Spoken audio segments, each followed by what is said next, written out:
यह कहानी है एक लड़की की जिसका नाम सारा था। वह अपने नए घर में अकेले रह रही थी जो उसके परिवार ने हाल ही में खरीदा था। शुरुआत में सारा को यह सोचकर अच्छा लगा कि एक नए घर में रहने का अनुभव कितना रोमांचक होगा, परंतु वह जल्द ही अंधेरे के साथ साथ एक अजीब बात का सामना करती है। रात के समय जब वह अपने कमरे में अकेले थी, उसने एक अनोखी आवाज सुनी।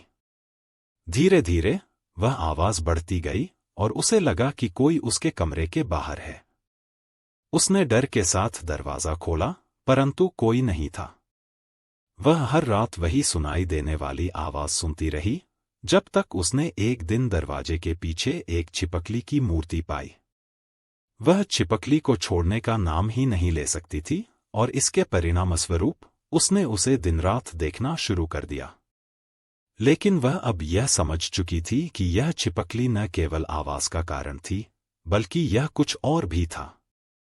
धीरे धीरे सारा को महसूस होने लगा कि वह उस छिपकली की आंखों में कुछ अद्भुत चेहरे देख रही है।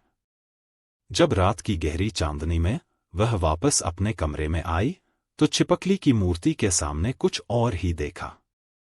वहां कुछ अद्भुत शापित आत्माओं के साथ उसका नजराना हो रहा था, जो उसे उसकी दिलचस्पी के लिए परेशान कर रहे थे।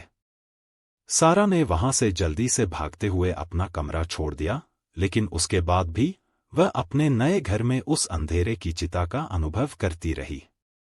आखिरकार उसने उस छिपकली की मूर्ति को उसके घर से बाहर निकाल दिया और वहां का अंधेरा समाप्त हो गया।